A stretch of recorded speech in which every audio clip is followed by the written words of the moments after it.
untuk berdiri dan sekali lagi kami menyanyikan puji dengan riang. Kami puji dengan riang Engkau Allah yang besar, bagai bunga lima tiang, hati kami pun mekar, namun dosa dan derita kelimpangan telah lenyap. Tuhan suka yang abadi, lisinmu menyelam. Mari kita habiskan ibarat ini. Pertolongan kepada kita adalah dalam nama Tuhan yang menjadikan langit dan bumi yang tetap saja untuk selama-lamanya dan tidak meninggalkan perbuatan tangannya. Amin. Naikkan doa pada Allah. Naikkan doa pada Allah di tempatnya yang kudus.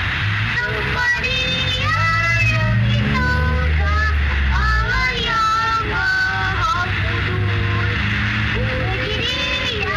Puji Dia, Juru Selamat manusia. Agungkanlah yang mulia, Juru Selamat dunia. Mari kita berdoa. Ya Tuhan, Allah Bapa kami, mendengarkan doa kami. Anugerah yang kecil dan lemah kepadamu selama kami.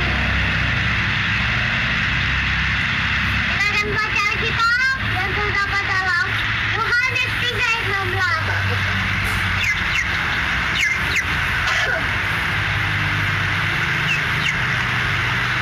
Karena begitu besar kasih Allah akan dunia ini, sehingga Ia menganugerahkan anaknya yang tunggal, supaya setiap yang percaya kepadanya tidak binasa melainkan beroleh hidup yang kekal. Amin. Kita akan memberikan persembahan. Sambil kita memberikan persembahan, kita menyanyi bersyukur